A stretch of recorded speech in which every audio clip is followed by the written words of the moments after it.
Nathalie, pourquoi mes dépressions reviennent-elles? Comment en sortir définitivement?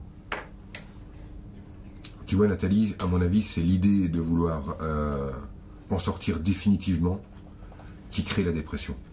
C'est-à-dire que de vouloir sortir définitivement de la dépression fait que tu places une espèce de veille, une caméra sur toi pour vérifier que tu n'es pas en train de déprimer.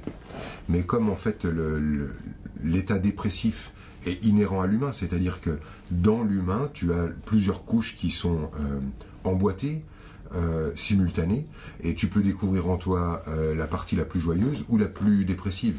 Si tu te mets à avoir une caméra pour veiller à ta dépression, tu vas l'observer. Et l'observant, tu vas dire ah non, elle revient.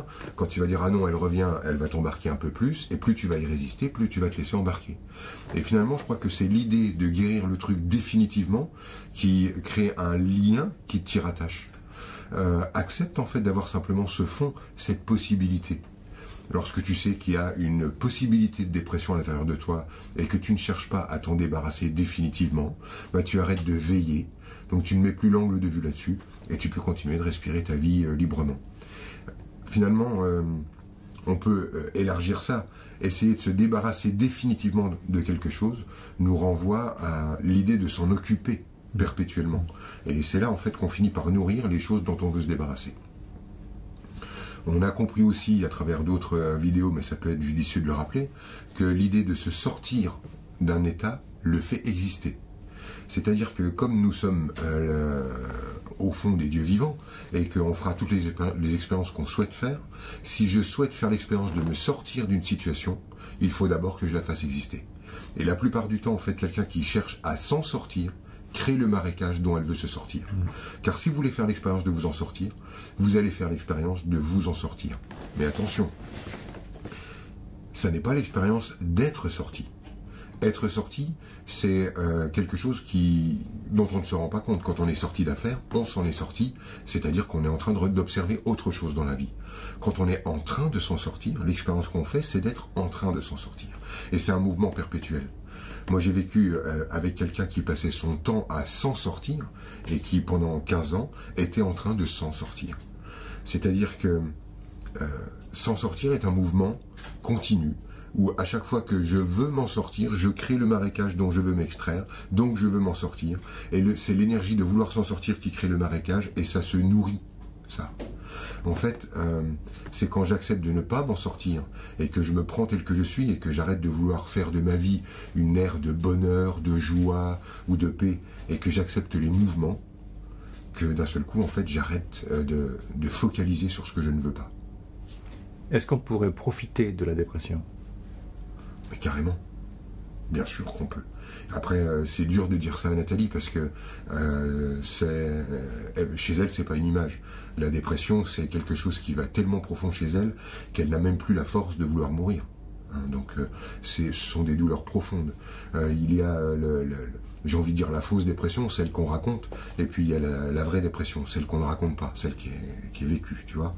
Mais effectivement, elle n'est pas là pour rien. Je remarque, bon après de manière globale, que c'est une porte pour les humains pour toucher leur désir de mort. Parce que c'est nécessaire. Lorsque tu es capable, Arnaud, d'observer chez toi la part de toi qui désire mourir, et que tu la reconnais, tu reconnais simultanément ton désir de vivre. Et je vois plein de personnes, si tu veux, qui sont coincées dans un espèce d'état intermédiaire, qui renvoient des questions sur pourquoi je n'arrive pas à me sentir en vie, et qui sont au fond parce qu'ils ne se sont jamais donné et regardé le droit qu'ils avaient de mourir.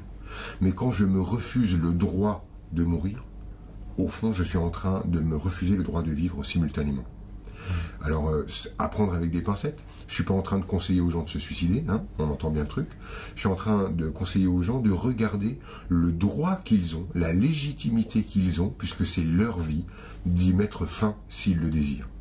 Parce que quand je me donne le droit de mettre fin à ma vie, je me donne le droit de la vivre. Sinon, je peux rester coincé dans un espace intermédiaire qui est, on m'a mis en vie, on m'a donné la vie, et j'ai pas eu le choix. Et ça peut vraiment créer une espèce de crise d'ego, hein, c'est-à-dire une crise d'orgueil, de dire vous m'avez fait le sale coup de me mettre en vie, et je ne l'ai pas choisi. Et du coup, je n'arriverai pas à la vivre parce que ça vient pas de moi. Mais quand je regarde mon droit d'y mettre fin, d'un seul coup, je me donne la vie. Et ça change complètement la donne. Donc regarder le désir de mort renvoie sur me donner le désir de vivre. Je crois que c'est en Inde que... Oui, c'est ça, tu vas me parler du gars qui a porté plainte contre ses parents parce qu'il a été mis au monde sans son consentement. Mais c'est génial parce que c'est exactement ça. J'ai été mis au monde sans mon consentement, alors redonne-le-toi ce consentement. Redonne-toi vraiment le droit. Donc tu regardes ton droit de couper le jeu, et tu verras qu'à cet endroit-là, c'est toi qui te remets au monde, c'est toi qui te donnes la vie. Et ça change la donne. Parce que finalement, tu ne la vis plus comme une espèce de vieux truc qu'on t'a filé, puis avec lequel faut gérer, et puis tant pis, mais quelque chose en fait que tu t'offres.